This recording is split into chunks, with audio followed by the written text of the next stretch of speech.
रात की वो लंबी बातचीत अनाया और आरव को थोड़ा हल्का तो कर गई थी, पर असली तूफान अभी शुरू होना था। अगली सुबह अनाया उठी तो घर में एकदम हलचल थी। माँ किचन में नहीं थी, पापा लिविंग रूम में इधर उधर टहल रहे थे जैसे कोई बड़ा फैसला ले रहे हों।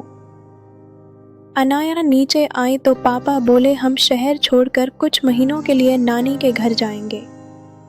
तेरी माँ को माहौल बदलने की ज़रूरत है। अनाया एकदम रुक गई। क्या अभी?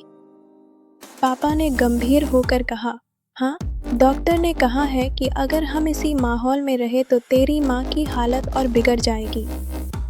ये बात सही, पर अचानक घर छोड़कर जाना? अनाया को अंदर से डर लगा। मैं क्या करूँगी? पापा बोले, तू चाहे हमारे साथ चल या यहीं रहकर नौकरी कर, निर्णय तुझे लेना है। ये पहली बार था जब अनाया को खुद के लिए इतना बड़ा फैसला लेना पड़ रहा था। तभी माँ कमरे से बाहर आई। वो बहुत कमज़ोर लग रही थी, आंखें सूजी हुई, आवाज़ टूटी हुई। अनाया, मैं सच में बहुत थक गई हूँ। अनाया का दिल टूट गया। वो दौड़कर माँ को पकड़ लेती है। माँ, मैं तुम्हें अकेला नहीं छोड़ूंगी। माँ ने उसके बाल सहलाते हुए कहा, बेटा, तेरा काम मत छोड़, मैं संभल जाऊंगी, तू बस खुद को मत भूल जाना। ये सुनकर अनाया की आंखें भर आईं। उसका दिल दो हिस्सों में बंट गया था, माँ और उसका खुद का जीवन। उसी समय आरव का कॉल मोबाइल बजा। आरव। अनाया ने कॉल उठाया, आवाज़ कांप रही थी।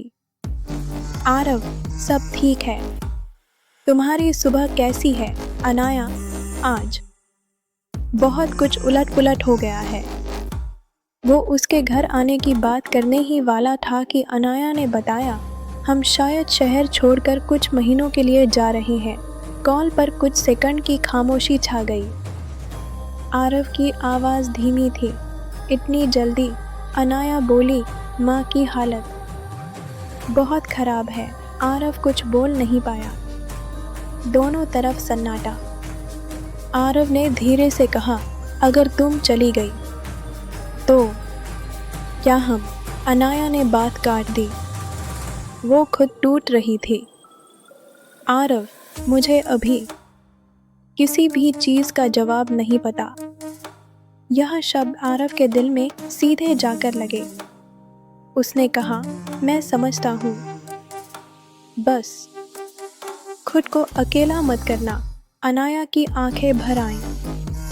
वो बोली, तुम भी ठीक रहना। कॉल कट गया और ये पहली बार था जब उनकी बातें अधूरी रह गईं। शाम होते होते सब सामान पैक हो चुका था। माँ सो रही थी, पापा बाहर इंतज़ाम करने गए थे। अनाया अकेली बैठी थी। आरव की बातें याद आ रही थी। किसी को पास लाता हूँ तो वो मुझसे दूर चला जाता है, और आज वो खुद उससे दूर जा रही थी। पर उसके पास कोई और विकल्प नहीं था। वह खिड़की के पास बैठकर फ़ोन उठाती है, आरव का नंबर डायल करती है, पर कॉल नहीं करती। आंखों से आंसू गिरते जाते हैं। अनाया फुसफुसाई, काश चीज़ें इतनी मुश्किल न होती। रात को 11 बजे आरव ने बस एक मैसेज भेजा, अगर तुम जाओ तो ये जानकर जाओ कि कोई है जो तुम्हारी फिक्र करता है, बहुत। अनाया ने फ़ोन को सीने पर रखकर आंखें बंद कर ली। दो दिल जो अभी अभी एक दूसरे को समझना शुरू कर रहे थे, अब दूरी के रास्ते पर खड़े थे।